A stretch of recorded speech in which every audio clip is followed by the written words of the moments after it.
You know that feeling, don't you? That little twinge when you're in the kitchen tossing something in the bin. Hmm. Maybe stale bread, veg trimmings, fruit peels, and you just know there could be another use for it. Hmm. Especially now, right, with food prices going up, Mm-hmm. it feels even worse to waste things. Exactly. It feels like a missed opportunity. Well, today we're going to try and turn that feeling, that maybe regret, into something more like creative empowerment. Yeah, absolutely. This deep dive is all about upcycling, specifically looking at how everyday items, especially those kitchen scraps you mentioned, can get a second life. A really useful second life. And often surprising, too. It's really about shifting your whole perspective, Yeah. seeing value where maybe you just saw, well, trash before. And we've pulled together some great sources for this. We've looked at insights from, expert zero-waste chefs, some really innovative content creators online. Uh-huh. Scientific foundations, too, like the David Suzuki Foundation, plus loads of practical recipe sites. Yeah, they've given us some really, truly eye-opening perspectives on how we can basically rethink waste. So our mission today really is to give you a shortcut to being well-informed on waste reduction and creative reuse. We're packing this deep dive with hopefully surprising facts and practical tips. Tips that we think will genuinely change how you look at what you normally throw away, not just in the kitchen maybe, but all around the home. Okay, so let's start with the scale of this, the challenge we're actually talking about. Globally, it's something like 30% of all food produced for humans just wasted each year. 30%. It's huge. Not just a little kitchen annoyance, it's a massive drain on resources, Yeah. a huge environmental burden. A global problem, really. It is. And the environmental side is serious. When food hits landfills, it decomposes without oxygen, anaerobically, and produces methane. Which is a really potent greenhouse gas. Much more potent in the short term Yeah. than CO2. Yeah. Food waste alone accounts for about, what, 6% of the world's methane emissions? Wow. And it's not just food. Our sources pointed out that burning some waste, especially stuff made from fossil fuels, can actually pump out more CO2 than a coal power plant. That's staggering. A stark reminder of the bigger picture here. Hmm. And the problem's growing, isn't it? Especially in cities. Yeah, urban populations, according to the research, they generate way more waste than rural areas. There was a stat, wasn't there? Back in 2000, cities produced about 3 million tons of rubbish daily. Right. And the projection for 2025, double that. 6 million tons Okay. every single day. 6 million tons. Try to picture that. It's roughly the weight of the Great Pyramid of Giza. Yeah. Imagine that amount of rubbish every day, just from cities. That really puts it into perspective. It shows why we need this fundamental shift in how we think about waste. Exactly. And that's where upcycling comes in, right? Yeah. So how do our sources actually define it? Upcycling. Well, at its core, it's pretty simple. It's the practice of creating something new and useful out of something old, something you don't need or want anymore. And the key things are it's often unique, creative. And cheap. Really cheap to do. Good point. Yeah. And it's different from recycling, right? People often mix them up. Yeah, they do. It's worth clarifying.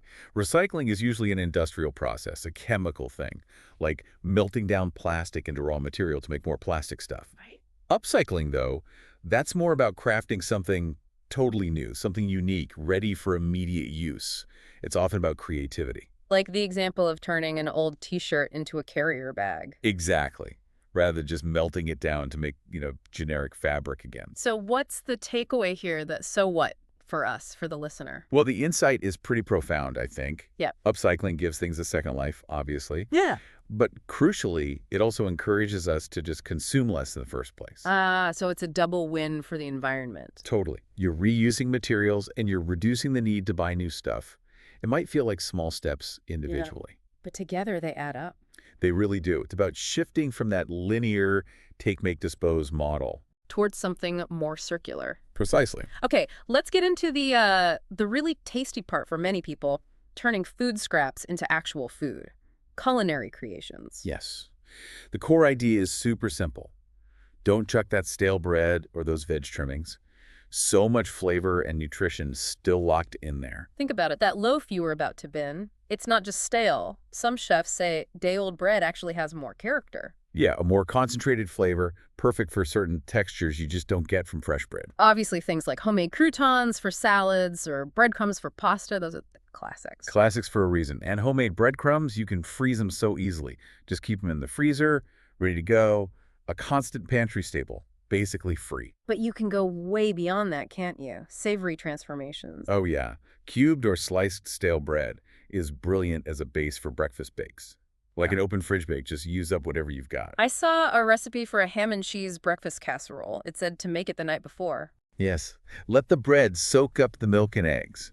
Apparently gives it this magical texture when you bake it. Sounds good. And salads, too. Stale bread really works there. Absolutely shines in things like panzanella, that classic Italian bread salad. The bread just soaks up the juices and dressing perfectly, but without going totally mushy. Right. Or just simple croutons can make a radicchio salad with citrus feel much more, I don't know, homey and substantial. And crunchy toppings, too. Definitely. Lightly coat air fryer crispy cauliflower with breadcrumbs. Apparently gives major crispy action. Huh. Love that. Or, just sprinkle on top of mac and cheese. You can even mix the breadcrumbs with chopped almonds or something for extra texture on pasta dishes. Okay, but what if you've got a sweet tooth? Stale bread's not just savory, is it? Not at all. Right. Turns into amazing gooey desserts. Think slow cooker banana bread pudding. Ooh, with caramel sauce. Yeah. Or a classic New Orleans bread pudding. There are even non-alcoholic versions of that one. So versatile. Moving on from bread. Vegetable trimmings, you mentioned broth. Yes. Honestly, I haven't bought vegetable broth in years. You save everything. Celery ends, onion peels, tomato cores, bell pepper bits, corn cobs. Kale stalks, broccoli stalks. All of it. Asparagus ends, mushroom stems, even meat or fish bones if you eat them. Just freeze them in a bag or container. Until you have enough. Exactly. Then just simmer them in water. Rich, free broth. You can even get clever and sort your scraps by flavor profile if you want specific types of broth. That's a brilliant money saver. Such a smart way to stretch groceries. What about using scraps in dishes? Well, sources suggest finely chopping things like kale stems, add them to soups or sauces.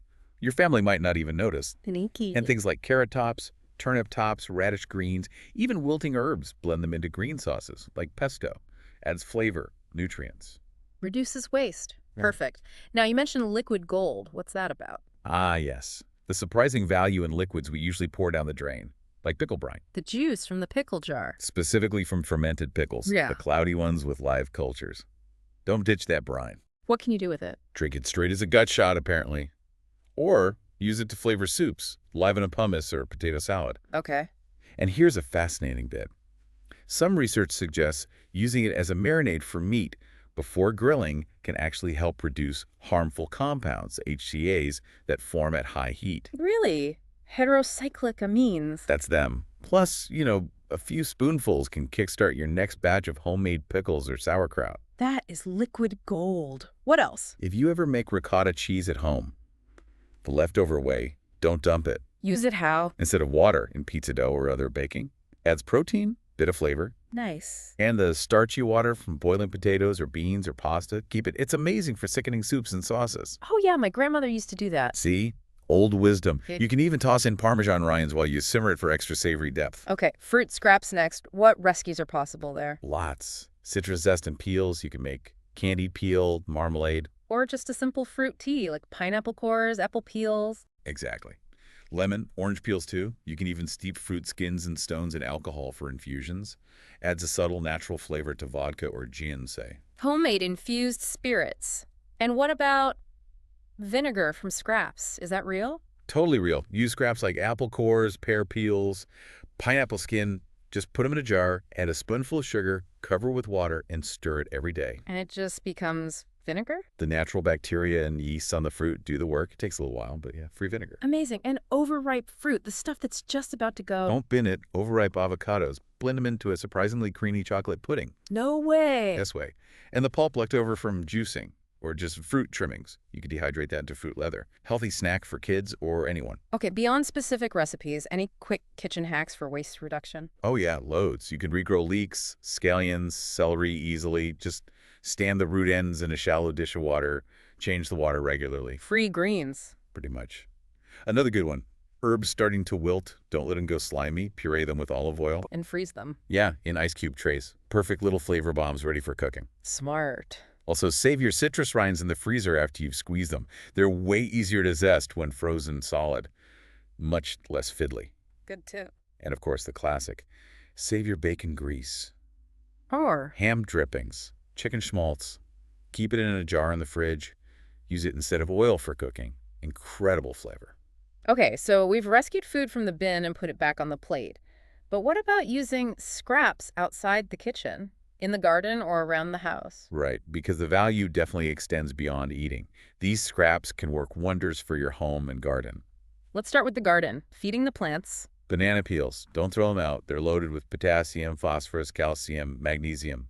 Plant superfood. So what do? Just chuck them on the soil? Better, actually, chop them up, soak them in water overnight, works well, then strain it. Aha, banana water. Exactly.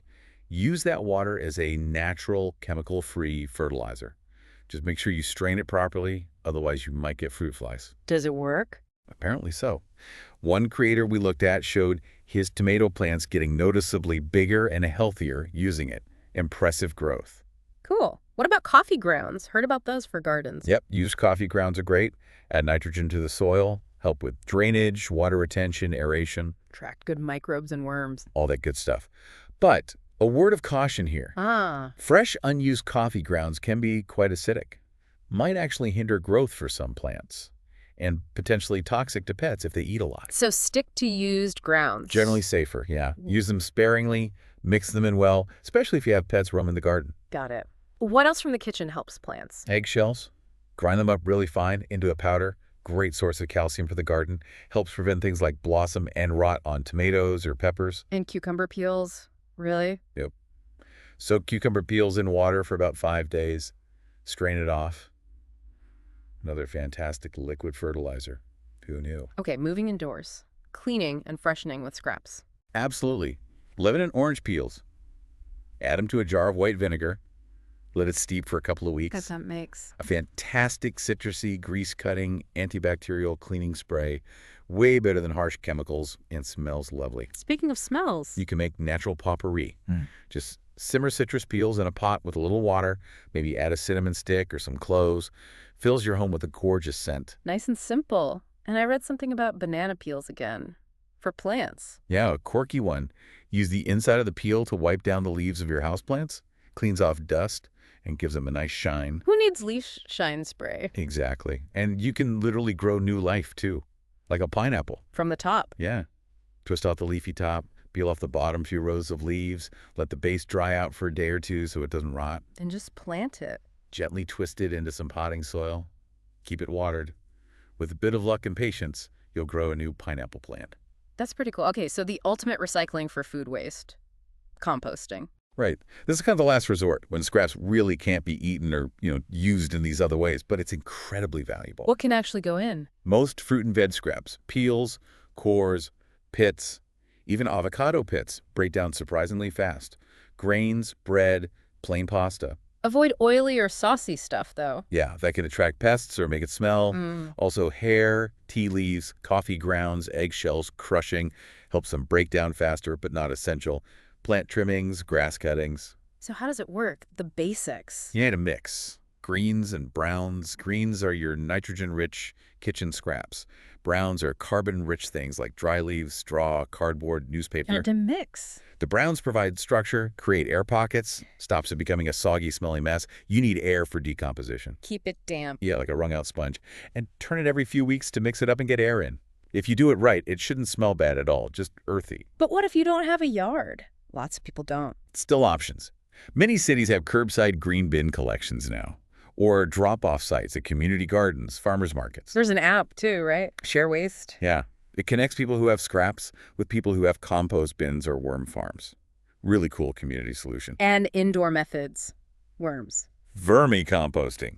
Keeping a bin of redworms indoors. They eat your scraps, though maybe go easy on the citrus. It can bother them. They produce amazing compost for houseplants. Or bokashi. What's that? Bokashi isn't strictly composting, it's fermenting. You use special microbes in an airtight bin to pickle your food waste. Reduces smell, breaks it down partly. But you still need to deal with the fermented stuff. Right. It needs to be buried outdoors eventually in a garden patch or even a large pot where it finishes decomposing really quickly. Okay. And if you do have a yard? Then you've got traditional bins. Or just composting in a pile on the ground. Even simpler is pit composting. Just dig holes and bury your scraps. Let nature do the work underground. Exactly. Or, for the more ambitious, there's Hugelkultur. Google what? Hugelkultur. German word. Mm. It means building raised garden beds on a base of rotting wood logs, branches. Boy. As the wood breaks down over years, it acts like a giant sponge, holding water, slowly releasing nutrients right into the soil above. Amazing for soil health. Wow. That's long-term thinking. One quick note, though. Dog waste. Yes, important one. It can be composted, but only in a dedicated separate bin in your backyard.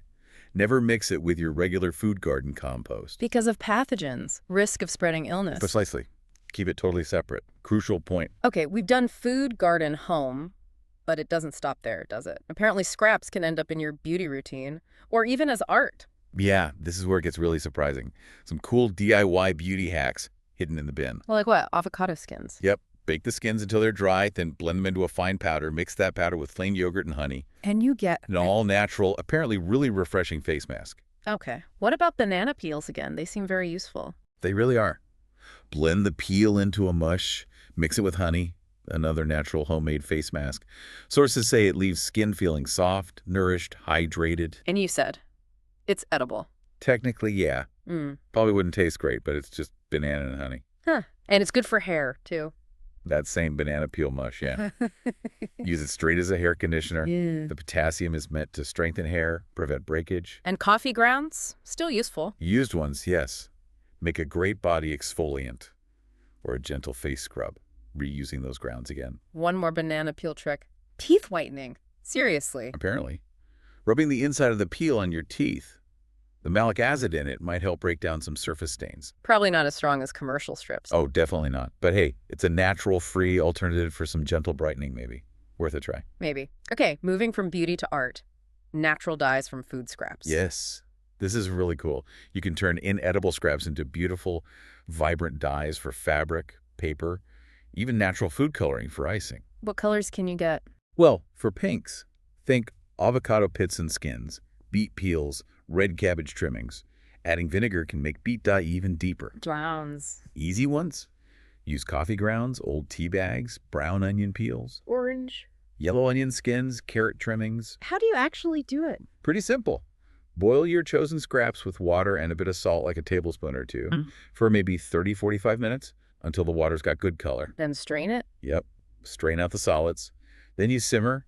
Your fabric needs to be a natural fiber like cotton, linen, silk, wool, and it should be wet in the dye bath. Any precautions? Yeah. Probably best to use a pot just for dyeing, not when you cook food in. Huh. Just in case of any irritation from concentrated dyes. And make sure you strain all the plant bits out if you plan to store the dye, otherwise it could get moldy. Opens up loads of creative options. An actual orange peel art. Yeah, using the peel itself. Its color and texture are great. Drying the peels first makes them easier to work with. What kind of art? Collages, intricate designs, maybe seasonal decorations. You can combine the peel with drawing, painting, stick it onto paper or fabric. And citrus peel candles, like using the peel half as the candle holder. Exactly. Grapefruit, orange, lemon halves. Yeah. Scoop out the fruit, pour in some wax in a wick. Eco-friendly little candles. Very clever. Okay, so we focused heavily on food waste, but upcycling goes way beyond the kitchen bin, doesn't it? Absolutely. Just a few quick mentions. Fabrics, old tights, leggings, t-shirts. Don't bin them. Turn them into... Hanging planters for flowers, carrier bags, headbands, bandanas. Loads of no-sew options, too. paper waste, old magazines, junk mail. Weave them into colorful baskets or coasters. Scrap paper and cardboard can become unique notebooks. And other random stuff. How about hollowing out old hardcover books to make secret safes? Classic. Or cutting up plastic bottles to make interesting gift containers. Turning aluminum cans into cookie cutters. The possibilities really do seem endless once you start looking at things differently. That's the key. Seeing materials, not just waste. Right. So we've just taken this this deep dive into a pretty incredible world, really. Untapped potential everywhere. Yeah, exploring how stuff we usually call waste, especially food scraps, can become food, garden help, household stuff, beauty treatments, even art. It really is about seeing ingredients, seeing materials, not trash. That shift in perspective. And remember, this isn't just about being vaguely eco-friendly. It's about cutting down actual waste, which means fewer greenhouse gases. It's about saving money, too, on everyday things. And I think sparking this really inspiring kind of creativity right in your own home, finding new uses for things. So as you go about your day now, maybe think about this. We generate so much waste every single day. Remember that 6 million tons projected. Exactly. So, given everything we've talked about, what other everyday things that you discard might be hiding potential in your home, waiting for your creative touch? How might rethinking, everything we throw away change our daily lives and maybe, just maybe, our collective impact on the planet? Something to think about.